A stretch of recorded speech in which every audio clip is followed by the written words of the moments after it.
Okay, so the proof out of the sample backtest. This is XRP over the last 5 years up almost 5 times, then handing most of it backs.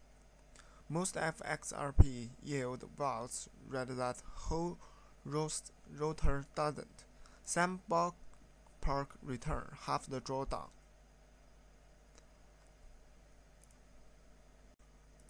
Okay, let's go to the phase 2. You can see the demo live figures illustrative. Deposit FXRP once. An off-chain agent process how to spread it across the live Firelight and Upshift value for yield. You can see the Firelight, Upshift, and the idle. But every allocation has to clear an on-chain FTSO veto gate that reads the XRP price directly in the contract.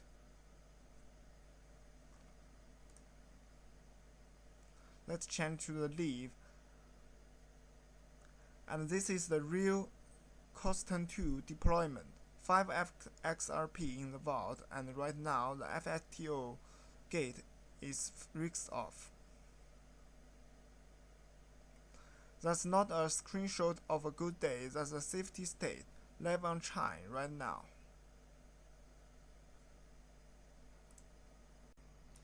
Now let's go to the phase 3. We can see the decoded input data.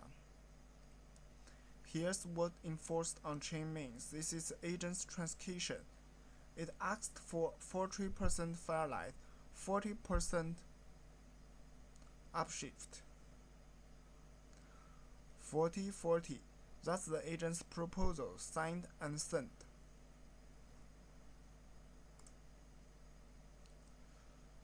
AP, and here's what the chain actually did. 0, 0. Because the gate was rigged off. The contract override its own agent. The veto isn't promised, it's in the transaction. No operator can bypass it, not even us. Okay, let's go to the phase 4. We can see the logs. We have decode input data. The Upshift APY comes on chain through an FDC Web2Json attestation verified against Flare's FDC and bound to one secure URL. 800 basis points, 8% attests today.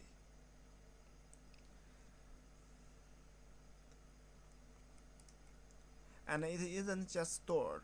Rebalanced read it on chain. A zero or state attest APY forces that venue idle. The FDC value gets real capital.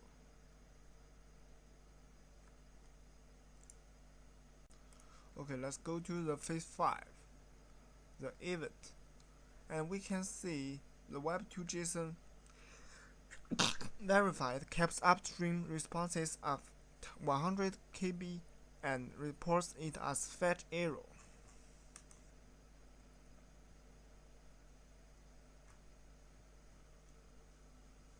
And we can see response size verify status here. We know the fail close path works because it happened to us.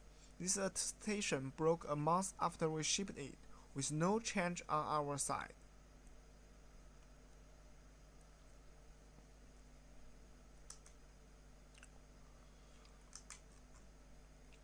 The upstream API had quickly grown past 100 kilobit ceiling inside Flare's verified.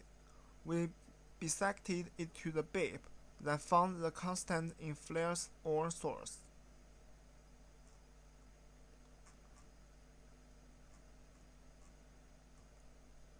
And we can see the code here.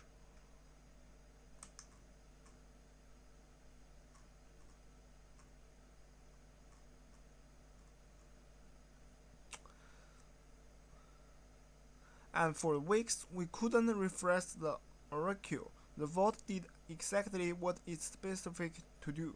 It held that leg idle. Nobody invented. A vault trusting a cached number would have kept allocating on data nobody could still attest to. We didn't plan a test. It's the best evidence we have.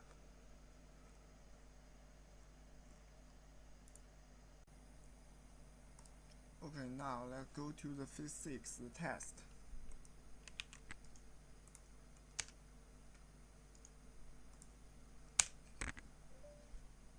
And now this mocked, our adapts a fork test against the real Firelight and Upshift vaults on custom 2. Deploy, reading, claim.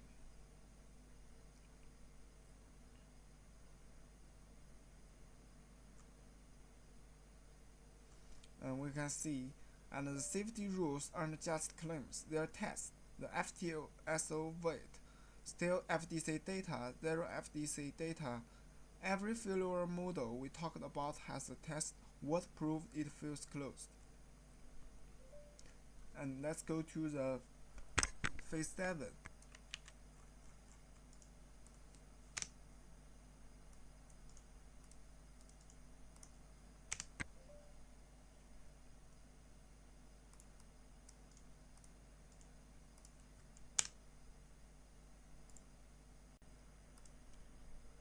Okay, now let's go to the phase 7.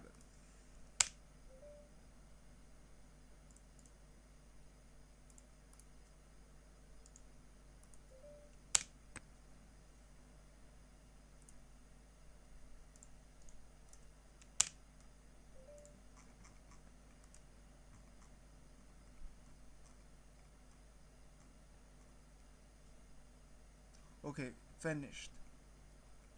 We can see 25 passed in 6.07 seconds. And the strategy isn't a story, it's a keyless, bit for bit reproducible backtest. Minimize, you can see at here, minimized 44.4%. That's the same number you saw in the first 10 seconds of this video. And you can regenerate it yourself with no API key and no permission from us.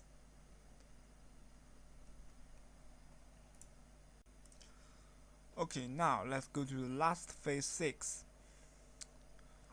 RotorVault 3 flare protectors, all doing real on-chain work. FTSO voids, FACS flows, FDC gates, deployed, source verified, holding real FXRP on custom 2. The risk overlay the FXRP ecosystem doesn't have yet, for XRP holders who want yield without the whiz splash. Okay, thank you everyone.